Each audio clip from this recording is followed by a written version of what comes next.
The American people did not choose this war, and millions of Americans are protesting this war on the streets. And I respect American politicians who are against this war. The billions of dollars being spent on this war are coming out of the pockets of American taxpayers. And you must know the truth. Israel is led by a war criminal. In 2024, the International Criminal Court issued arrest warrants for Israeli Prime Minister Benjamin Netanyahu and former Defense Minister Yoav Gallant.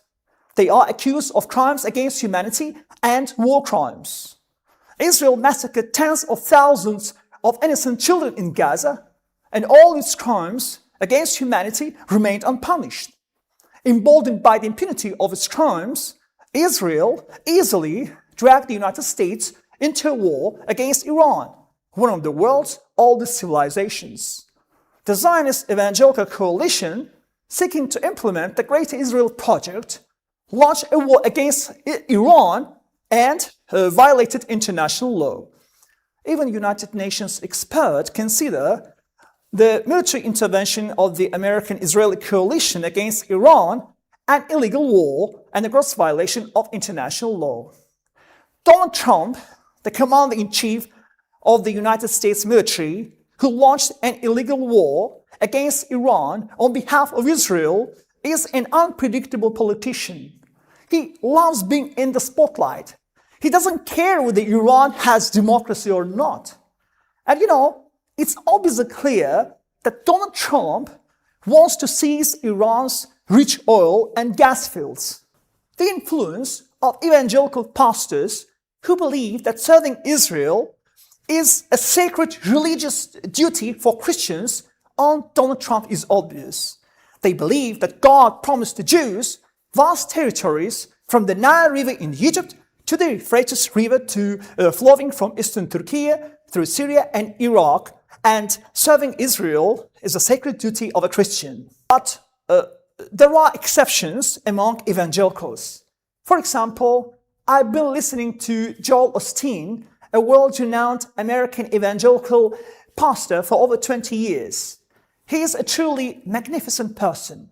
He motivates people, I respect him, and I've never heard him speak negatively about Muslims. The Zionist Evangelical Coalition wants to dismantle Iran, which has ancient statehood traditions and history, plant its wealth, seize its oil and gas fields, and weaken the Iranian army to the point where it cannot pose a threat to Israel. The Israeli-US coalition underestimated Iran's military might and believed they could win the war in a matter of days. However, they encountered stiffer resistance from Iran than they expected, and even the assassination of Iran's spiritual and supreme leader, Ayatollah Khamenei, did not weaken Iran's resistance. Iran did not start this war. Iran doesn't have weapons that would threaten the security of the United States. There is no evidence that Iran has nuclear weapons. And most Americans don't want this war. They don't want to send their sons to war on behalf of Israel.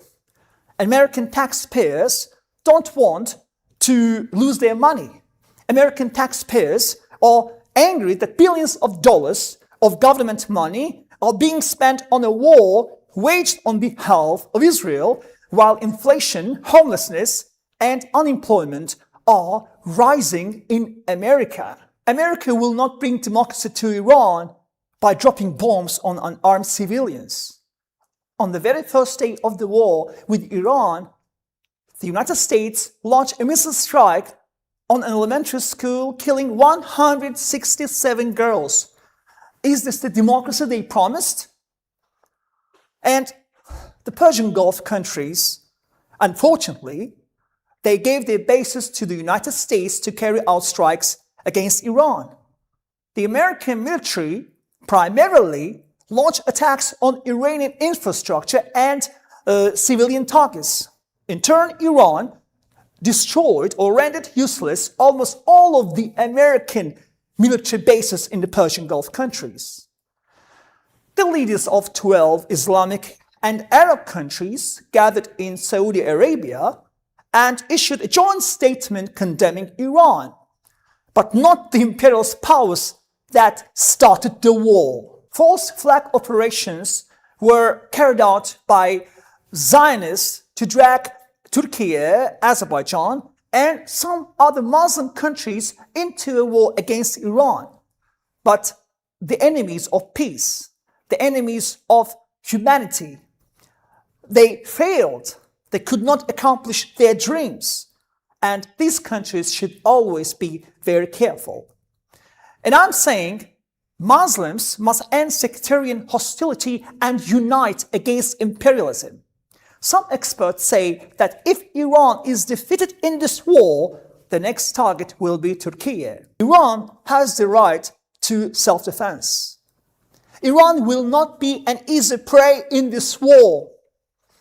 The Zionists and their accomplices will not be able to break the fighting spirit of the Iranian people. We must stay out of this war. Azerbaijan did not allow any foreign state to use its territories to launch attacks on Iran. This is not our war. We won the Karabakh War and liberated our lands from occupation, and now we don't want to be dragged into another war.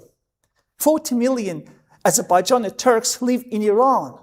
Despite living in different countries, they are our brothers. We are the same nation. And currently, 16,000 Jews live in independent Azerbaijan. We have always treated our Jewish compatriots with mercy, respect, and protected their rights. Muslims, Christians, and Jews have always lived side by side in peace in Azerbaijan. We want peace, not war. Thank you for listening, my brothers. God bless you. God bless you.